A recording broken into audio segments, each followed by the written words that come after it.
What's going on, everyone? Scott here. Welcome back to the channel. Welcome back to the Red Cedar Podcast.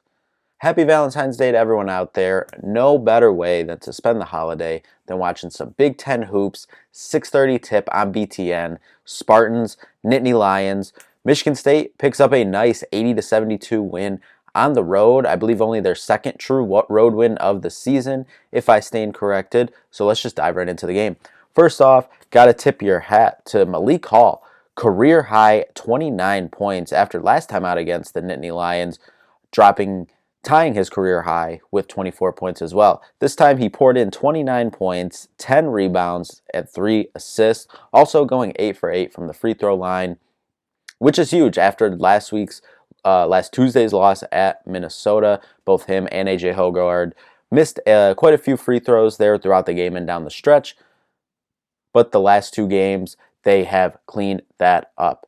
Next guy you want to shout out is Jaden Akins. Did a lot of his damage in the first half, but ended up finishing with 20 points, 3 rebounds, 1 assist, and 2 steals. Now, he was 4 for 9 from the three-point line, but he started the game 4 for 4 from the three-point line. So he did miss his last 5 the three-point line, but he was rebounding the ball well. He was defending well throughout the whole game, so you had to tip your cap to him. Another surprise guy who gave us quite a bit, mostly in the first half, is Carson Cooper. Usually we don't expect a lot from our center positions, but Carson Cooper showed out in that first half, going 3 for 4 from the field, adding 10 points, 4 rebounds, and an assist and a block as well. However, some of the struggles from the center position do continue. Mady Sissoko, only 3 points, 1 for 2 from the field and 1 for 2 from the three-point line, as well as some defensive lapses. Jackson Kohler playing a lot at the 4 now, which is okay. They just had to make sure the right lineup is around him if they do that lineup. Xavier Booker did get in the game. We won't count his, getting in the last 40 seconds of the game here, but in the first half he did get in the game for about a 2-3 minute stretch. Had 5 points. He had a 3, then he had a block on one end, and then a nice layup. And his couple possessions, he did decently on defense. Didn't give up anything crazy down there. Stood his ground down there. Didn't get a rebound or any other stats though, but just came in, filled up the basket for 5 points.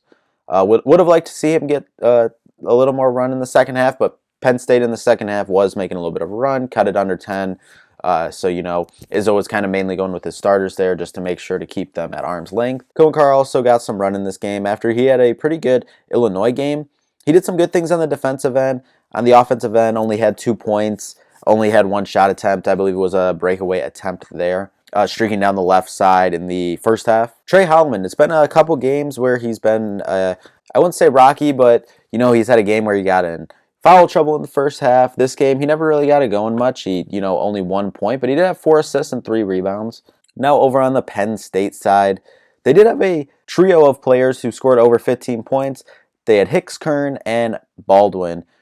And Baldwin also added his 7 assists. That was a key coming into the game. See if we can't turn him over. He only turned the ball over twice, and he got 7 assists, which is pretty good because he's been passing the ball pretty darn good as of late. In terms of their scoring, Baldwin really got his 15 kind of inefficiently. 3 for 11 from the field, 1 for 4 from 3. 8 for 8 from the free throw line was the huge one for them. They went 12 for 12 from the line as a team. However, Hicks and Kern both got their 15 and 14 respectively very efficiently. Kern only missing 1 shot and Hicks only missing 3 shots, including going 5 for 6. All 5 of his field goals were from the three-point line, so he could not miss. Team stats as a whole, Michigan State shot about 51%, 40% from 3, holding Penn State to 45% from the field and 52% from 3. Penn State was hitting quite a few of their shots, as we just mentioned. Penn State was hot from 3 there for a little bit, so you tip your cap to them on some of the shots. They were defended well, just, they went down. Michigan State also is nice to see not just win a rebounding battle by 1 or 2 or lose the rebounding battle, but they actually won the rebounding battle 33-23.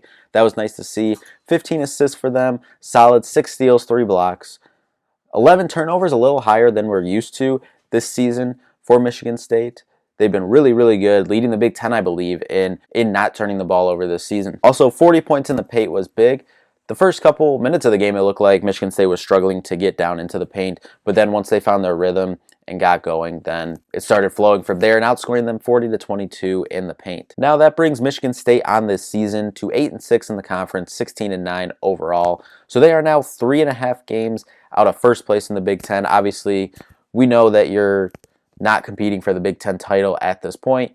You're trying to get into one of those top 4 spots to get a double bye in the Big Ten tournament. So right now they're a half a game back of Northwestern and a game back of Wisconsin. You don't play Wisconsin anymore. You do have Northwestern, though, who is a half a game ahead of you. You have them on your senior night, so the last Wednesday of the season. Then, obviously, you play the top-ranked team in the Big Ten, Purdue, in a couple weeks here. Up next for Michigan State, though, you got that school down the road. You got your rival coming up on Saturday in Ann Arbor, a game in which you're favored by about 5 points. So we'll be back later this week to talk about that game here. But overall, a really solid game for Michigan State. It was nice to see Malik and Jaden get it going tonight. 2 players that have maybe battled some inconsistency throughout their career and this season. And if you can win with AJ and Tyson scoring, I think only a combined 10 points, I think 6 for Tyson, 4 for AJ, then, if you would have told me that going into the game, that AJ and Tyson are going to only have 6 points, I would have thought we were going to lose by, double digits, 15 plus. But to have 2 other guys of the, main 4 guys step up was huge, and to have someone from our center spot on our bench step up was also big as well. But thank you all so much for watching. See y'all in the next one. Happy Valentine's Day. Go green. Peace out.